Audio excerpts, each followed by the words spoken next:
Friends, ഇപ്പോൾ ഇത് നാളെ ജർമ്മനിലേക്ക് പോകാനിരിക്കുന്ന ആൻമേരിയാണ്. ആൻമേരി സ്കൈഹോക്ക് വഴിയാണ് ജർമ്മനിയിലോട്ട് പോകുന്നത്. അപ്പോൾ നമുക്ക് ആൻമേരിയുടെ വിശേഷങ്ങൾ എന്തൊക്കെയെന്ന് കേട്ടാലോ. ഹായ് ആൻമേരി. ഹായ്. ഇപ്പോൾ നാളെ ജർമ്മനിയിലോട്ട് പോകാതിരിക്കുക അല്ലേ? അതെ. അപ്പോൾ ജർമ്മനി എന്നൊരു ആഗ്രഹം പ്ലസ് ടു കഴിഞ്ഞ ഉടനെ എങ്ങനെയാണ് വന്നത്? ജർമ്മനി ആദ്യമേ ഈ നഴ്സിങ്ങിൻ്റെ ഹൗസ്ഫുള്ളുമായിരുന്നു അറിഞ്ഞത്. അത് ചേട്ടൻ വരെ പറഞ്ഞായിരുന്നു. പിന്നെ കൂടുതൽ തിരക്കിയപ്പോൾ അവിടെ നല്ല ജോബ് ഓപ്പർച്യൂണിറ്റി ഉണ്ടായിരുന്നു. പിന്നെ ഫ്രീ എഡ്യൂക്കേഷനും പിന്നെ നല്ല ഹൈ ലിവിങ് സ്റ്റാൻഡേർഡുമാണ്. അപ്പോൾ അങ്ങനെയാണ് ചൂസ് ചെയ്തത്. അങ്ങനെയാണ് ജർമ്മനി ഇഷ്ടപ്പെട്ട് തുടങ്ങി. അപ്പോൾ ജർമ്മനിലോട്ട് പോകാനായിട്ട് സ്കൈഹോക്ക് ഏജൻസിയാണ് കോണ്ടാക്ട് ചെയ്തത്. അതെ. സ്കൈഹോക്കിനെ പറ്റി എങ്ങനെയാണ് അറിഞ്ഞത്?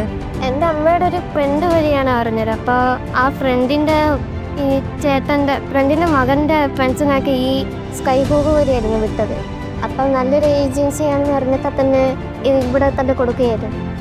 ആദ്യമേ പിന്നീടൊന്നും നോക്കിയില്ല, ആദ്യമേ സ്കൈഹോക്ക് തന്നെ കൊടുത്തു. അപ്പോൾ സ്കൈഹോക്കിൻ്റെ സർവീസസ് ഒക്കെ എങ്ങനെ ഉണ്ടായിരുന്നു? ഫുൾ ടൈം അവർ ആൻമേരിയെ കോണ്ടാക്ട് ചെയ്തിരുന്നു ഈ ത്രൂ ഔട്ട് പ്രോസസ്സിങ്ങിൽ. എങ്ങനെ ഉണ്ടായിരുന്നു അവരുടെ സർവീസൊക്കെ?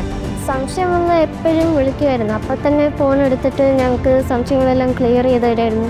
പിന്നെ വിസ പ്രോസസ്സിങ്ങിനൊക്കെ നല്ല ഹെൽപ്ഫുള്ളായിരുന്നു. ഒരാഴ്ചയ്ക്കൊക്കെ വിസ കിട്ടിയായിരുന്നു. പിന്നെ അവിടുത്തെ അക്കോമഡേഷനൊക്കെ ജർമ്മനിയിലുള്ള അക്കോമഡേഷനെല്ലാം ചെയ്തു തന്ന സ്കൈഹോക്ക് തന്നെയായിരുന്നു. എല്ലാം ഹെൽപ്ഫുള്ളായിട്ട് തന്നെ ചെയ്തു തന്നായിരുന്നു. അപ്പോൾ ആൻമേരി ഫുള്ളി സാറ്റിസ്ഫൈഡ് ആണ് സ്കൈഹോക്കിൻ്റെ സർവീസിനെ പറ്റി അല്ലേ? അപ്പോൾ ഇനി ഇത് വേറെ ആർക്കെങ്കിലും റെക്കമെൻഡ് ചെയ്യുമോ? പുറത്തോട്ട് പോകുന്ന ആർക്കായാലും ഇത് റെക്കമെൻഡ് ചെയ്യാനാണ്.